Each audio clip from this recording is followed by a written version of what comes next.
Langsung saja kita ke Bawaslu RI, Pak Puadi. Tadi juga sudah ada beberapa dugaan kecurangan yang dilaporkan ke Bawaslu. Progresnya seperti apa, Pak, saat ini? Ya, baik. Terima kasih terkait Ya, Pak banyak Puadi. informasi-informasi kecurangan yang kemudian disampaikan oleh Bawaslu, bahwa perlu disampaikan bahwa ini merupakan satu hak warga negara untuk melaporkan berbagai adanya dugaan kecurangan pemilu yang dilakukan oleh peserta pemilu, termasuk juga saling melapor ya di antara pasangan calon presiden dan wakil presiden. Hal ini menunjukkan bahwa jalannya kontestasi politik di 5 tahun ini berjalan dinamis, dan Bawaslu tentunya mengapresiasi hal tersebut. Bagi Bawaslu, setiap laporan yang disampaikan akan dianalisis secara mendalam terkait keterpenuhan syarat formil dan syarat material, serta juga menentukan bagaimana jenis pelanggarannya sebagaimana diatur dalam hukum acara penanganan pelanggaran pemilu. Tentunya diatur dalam Undang-Undang Pemilu, yaitu Undang-Undang 7 tahun 2017. Dan juga dijabarkan lebih lanjut ke dalam peraturan Bawaslu di nomor 7 tahun 2022, per Bawaslu 8 tahun 2022 tentang pelanggaran administrasi.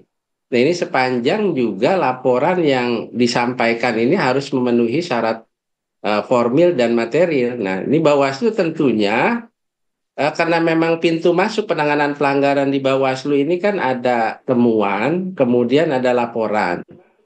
Jadi banyak informasi-informasi awal yang datang dari media, dari masyarakat ya.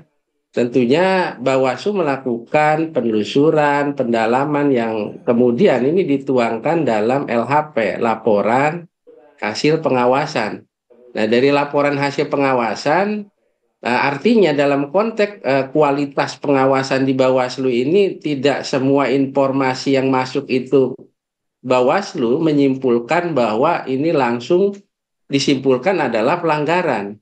Nah, tentunya Bawaslu melakukan satu kajian yang mendalam ya, ini pun berkaitan tentang ketersyaratan formil dan material ketika laporan masuk ke Bawaslu.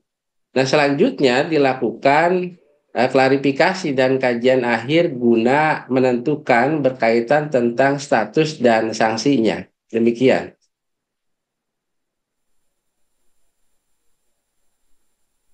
Oke, Pak Puadi, cuman saya mungkin ingin ingin mengambil contoh gitu ya, misal nih, ini hanya permisalan begitu ya.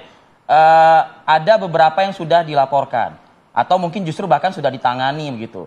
Terus melakukan pelanggaran lagi, dugaan pelanggaran lagi, dugaan pelanggaran lagi. Itu akan berdampak ke apa ya berikutnya? Karena kan sudah berkali-kali begitu loh. Apakah mungkin ada semacam kayak tools atau fungsi diskualifikasi misalnya seperti itu?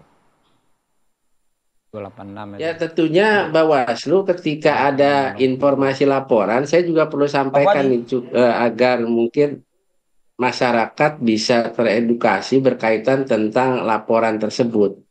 Kalau merujuk ke Undang-Undang 7 tahun 2017 di ketentuan pasal 454 ya, siapa-siapa saja yang berhak untuk melaporkan, pertama sebagai warga negara Indonesia, kedua pemantau pemilu, ketiga apa namanya peserta pemilu. Hanya saja memang begini permasalahannya.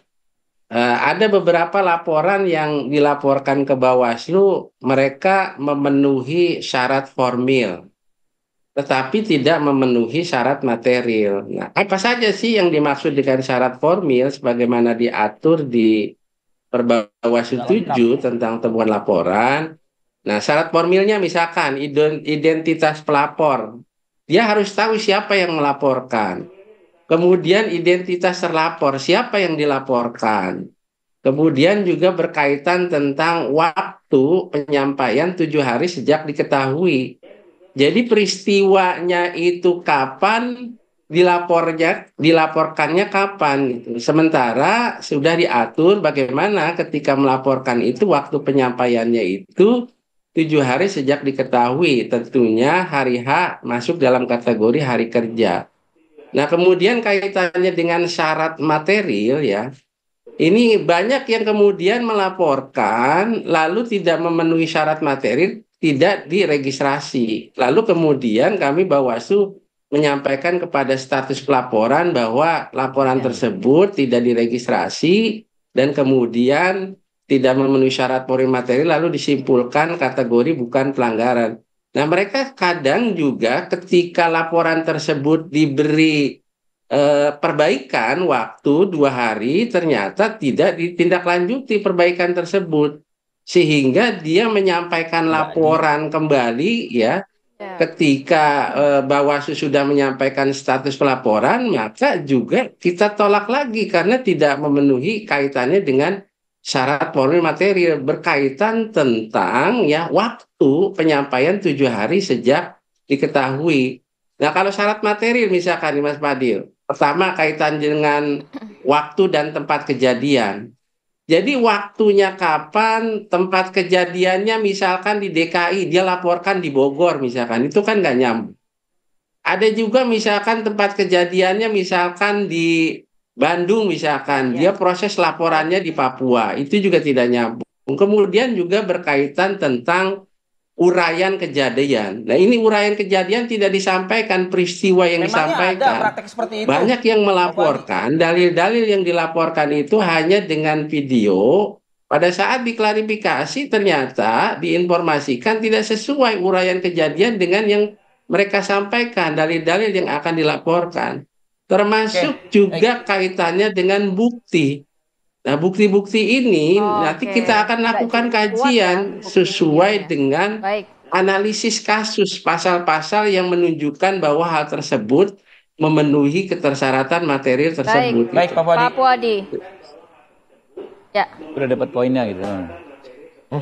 Baik, saya mau ke Bang Mardhani dulu, Bang Mardhani 01 dulu ya. Kalau Ustadz Mardhani saya nggak berani potong. Bisa kualat saya. Kalau Siko nggak apa-apa.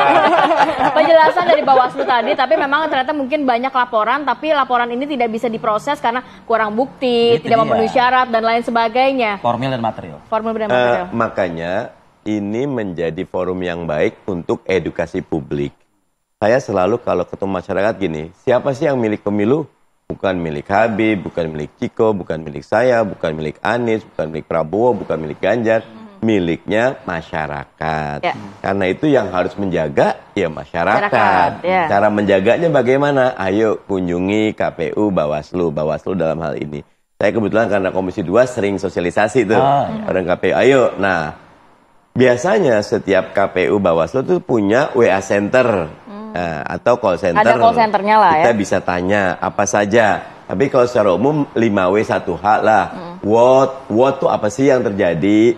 Where, di mana, when, kapan, why, kenapa, who, siapa nih orangnya, how, 5W1H kalau itu lengkap, segera tinggal ada tambahan maksimal 7 hari sejak kejadian. Kalau yang Habib sampaikan kayak ada beberapa yang udah ada luarsa tuh, tapi sampaikan bagus itu. Yang penting diketahui. Ya. Nah, jadi nggak kenapa. Jadi ini bagus karena paling baik semua melaporkan. Kalau saya suka nambahin, Rif, ayo handphonemu senjatamu. Kemarin tuh ada kejadian di Taipei, tiba-tiba KPU kecepetan. Pada tanggal 2 sampai tanggal 11 Januari ngirim surat suara. Ini Desember udah dikirim gitu dan orang kebingungan sudah terima. Kemudian KPU juga mengatakan itu tidak sah, katanya teman Bawaslu nggak bisa, persyaratan tidak sah itu tidak sembarangan itu harus nanti itu dikirim double gitu ya. Nanti dan buat saya ini baik, makanya saya dari awal menghargai laporan timnya Habib. Nah seperti juga nanti pasti Habib juga menghargai laporan kita, karena kalau asal nyun sewu jangan saling lapor polisi. Kalau saya kalau lapor polisi itu kasihan polisinya, karena polisi diajak-ajak untuk masuk ke ranah pemilu. Kalau lapor yang belum dilaporin aja udah ditangkap sama polisi itu yang mau ngancem-ngancem Anies ya.